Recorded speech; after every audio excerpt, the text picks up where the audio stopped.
Alright, welcome everyone to episode 12 of our Pokemon Emerald playthrough. So today we are heading for Mossdeep City and the 7th Gym Leader battle. So it'll be a double battle, which is a different sort of take for what we've come up against so far. And it was certainly a first for this generation, or just, of the three generations, this is the first time that they've really incorporated a double battle into a gym battle, so it makes it a interesting challenge, and it really shows you, or what I really learned from it is how you can have differing types and how well they come together and how difficult it can be made. So this is certainly another one where we do learn some things. But yeah, so once again, traveling across the water. I won't be talking about any rumors today, but I will be talking a little bit about the backstory to this game, which I only learnt recently when I watched another YouTuber's video on Generation 3, and I'm surprised that I'd never heard of it before, but I guess I hadn't really looked into it that much. But the main reason behind how this whole game is set up in terms of the way it's been designed, because the way that they've always done Pokemon games is they've had it designed around a certain continent or type of land in real life.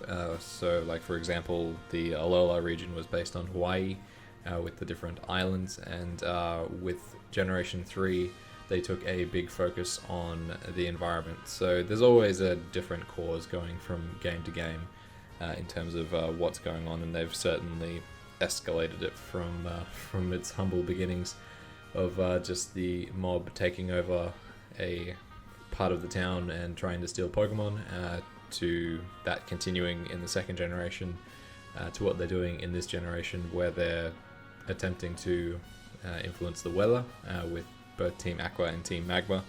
It's actually a lesson from what was happening at the time when they were actually designing this game. So while it is one of the biggest criticisms where there's a whole bunch of water in this game, it was intentional. It wasn't that they were just being lazy and filled out the entire map with water.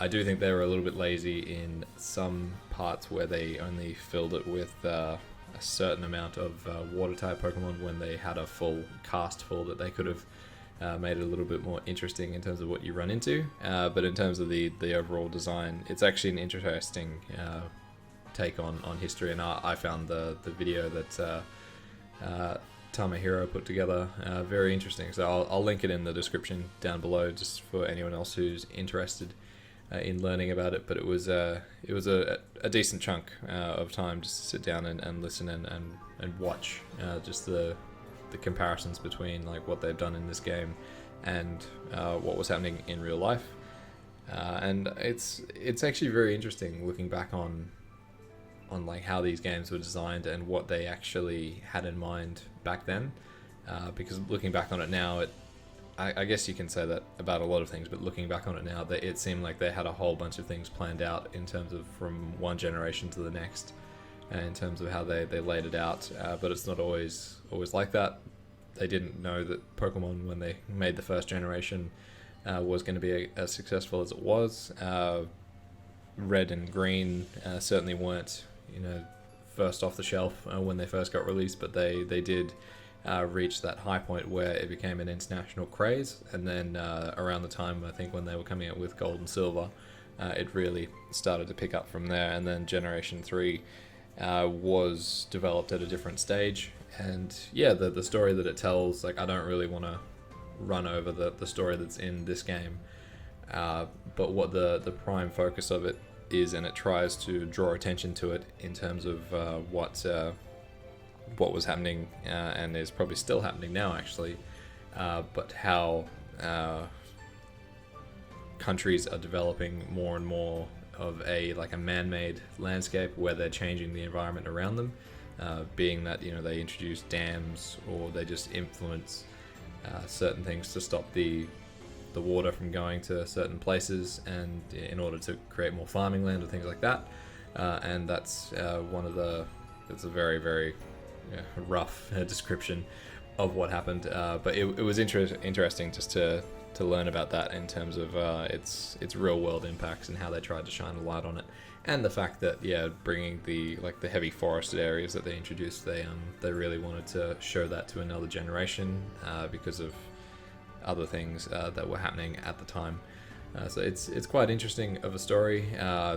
Tamahiro does a much better job of describing it compared to what I did, but I certainly it was certainly one of those ones where I'll certainly remember a lot from what was said and really learn from that. So yeah, compared to some of the other stories that you come across, it is one of the ones that I think is quite interesting, and I think Generation 3 gets a lot of hate for how it's been designed, but it's certainly, I think it's certainly more a story that people can follow quite easily compared to, because I'm playing through Pokemon White at the moment as well, and I can sort of see where they're going with the story. Like, I don't really remember it from when I played Black and Black 2, but it's I'm sure I'll get a greater understanding of what the entire story is. I don't really want to spoil it for myself going into it, since I don't really remember much of it, but it's in terms of having the story laid out, and they do it better in Omega Ruby Alpha Sapphire, of course, in terms of the plot lines and the way that the story flows, but it is an interesting background, and I think it's very cool that they brought that sort of thing in. And I guess other games sort of do that. I guess Metal Gear Solid was one of those ones, and I think I touched on it during the playthrough of it, where especially in Metal Gear Solid 1, it really explores the area of nuclear waste and what they do with that after it's been used, and there's certainly a lot of history there. And then going back in MGS3 back to the Cold War and showing what that sort of environment was like. It's cool that these games really do try and call back on history, and while it is entertaining to play through them and people get a lot of joy out of doing that, there is some stuff to be learnt. So that's it's cool how video games can be helpful in that way. So we are coming up to the battle here. I do start out with Wingull, because I wasn't really sure what flying type I want to use, but I didn't really put that much effort into training it up, if I'm honest. So I do swap it out for another flying type, which it's strange that the flying type that I go for, which will be revealed later in the episode, but it's strange that this thing can fly. Like if I looked at it before, I would have just thought it was a grass type and not being able to fly. So I really found this combination quite interesting with Claydol and Xatu. They really do. It was a combination that was quite well put together, and Claydol's Earthquake is quite devastating. So reading more into it, apparently Magneton doesn't get Levitate at all. I'm not really sure where I got that idea from, but as you can see, it doesn't affect Xatu because it's a flying type, of course. Which is strange, because Xatu's it's standing on the ground, whereas Magneton is hovering above the ground, yet it's still affected by Earthquake. It's one of those strange things, and I'd say the same for Castform as well. Like, Castform is levitating, but whatever. It's so as you can see, we're not doing very well right off the bat, and a lot of what we're subbing in doesn't really.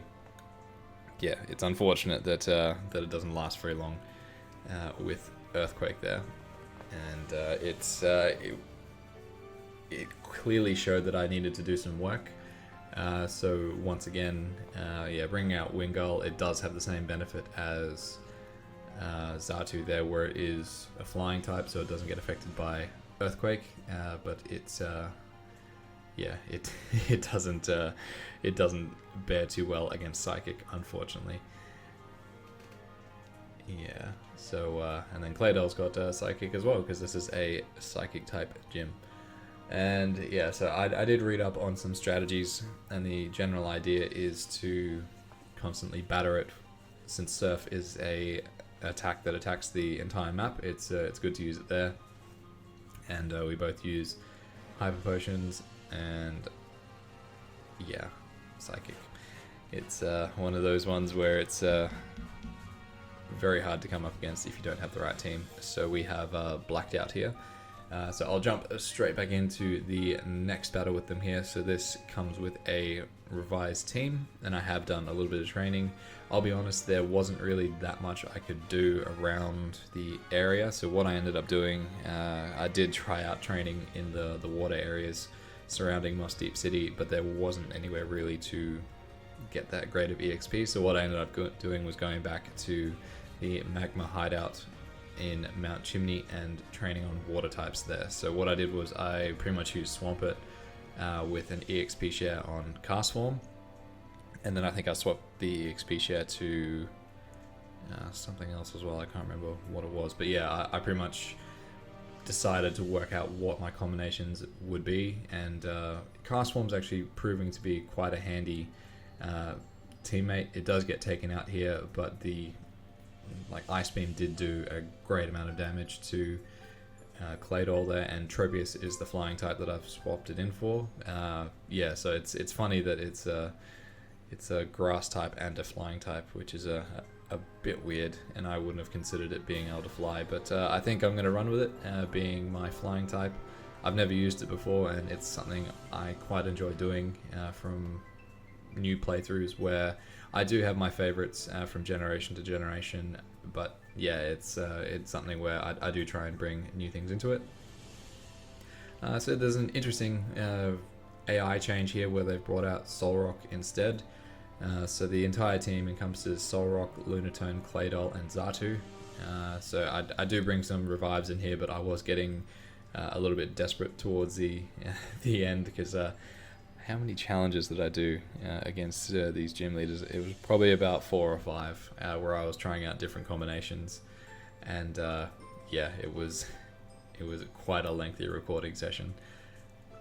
So yeah, I do like the challenge though. I know people say that, Pokemon games, there isn't really much of a challenge there, but it really comes down to how much training you do. So I didn't want to go too far over leveling, so I was happy to bring it up to level in terms of having Swampert at 42. I didn't really want to go overboard with it, and as you can see there, Swampert is the highest level in the team with 42, and I think Cast Form was 41. So I think I'll continue this sort of strategy throughout, leading up to the Elite Four as well. So yeah, it's good having Tropius there because it doesn't get hit by Earthquake, which is very, very helpful. And Solar Beam proved to be quite annoying with Swampert as well, as you can imagine, because using that move on it is very effective. And yeah, we just needed to get something going here in terms of just knocking them off balance and not having a good pairing going for them. So yeah, getting Claydol out of the way with Earthquake there is a big priority, being that it can one-hit KO a lot of the team.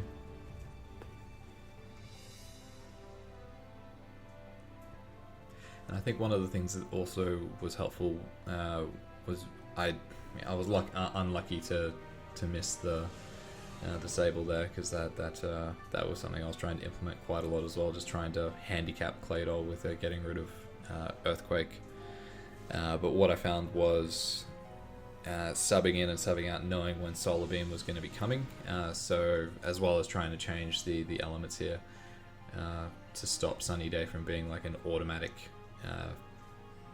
Yeah, just because with the strong sunlight you can pretty much cast Solar Beam straight away, so I just wanted to keep it not in their favor, and yeah, just try and control the weather and just do different things to try and bring it down, because I did run with the strategy about 2 or 3 times and the AI just wasn't giving up, so yeah, I had to change it around a bit, but I love being able to do that as well. So yeah, the hail continues to fall here.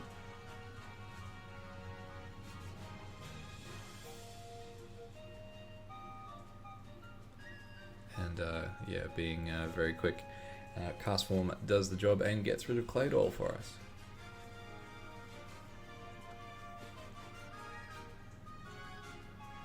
And this was a combination that I hadn't come up against either having Solrock and Xatu together.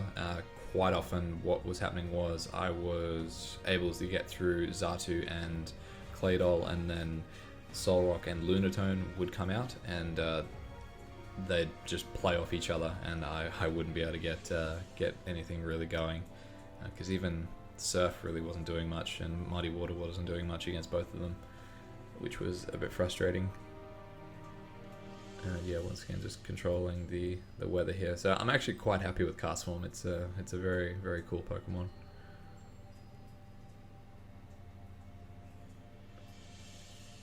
Yeah, unlucky there with the speed.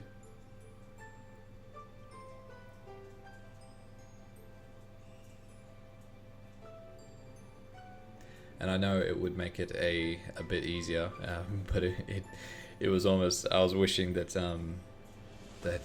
with the way that the substitutions worked after something died, I almost wish like it would allow you to do it on the next turn, so that you didn't get automatically hit by whatever the second Pokemon was about to do, because I found that was happening quite a lot, where I'd sub something in and it would automatically get one hit KO. So it was becoming quite a single battle rather than a double battle.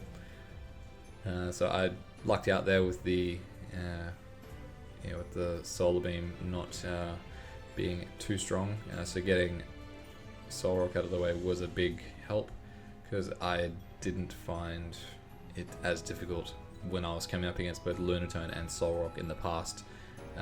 This is the point in the battle where I felt like I really had a chance of getting through it, and I just had to keep well, I guess I really was brute forcing it in the end, yeah, using some revives here just to back it up.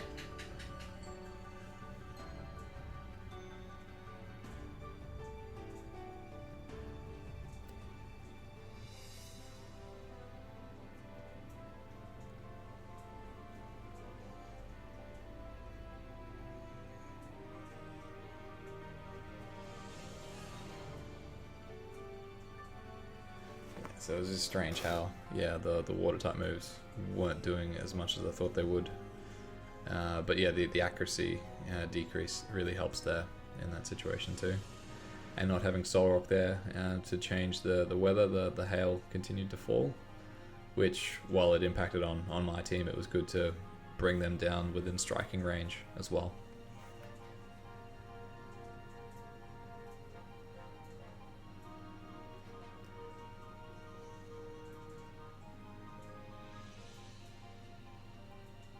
And yeah, since Kadabra wasn't really going to do much against either of them with its skills, I figured try and support Swampert as much as possible. And I wondered if that Psychic was actually meant for Swampert there. That would have been quite a drastic change if it were to fall straight away.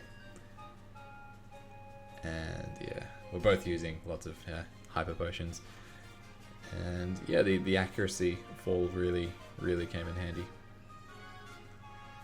And there's another one down. So then, yeah, once it became a one-on-one, I really feel like, we could just do what we wanted to do.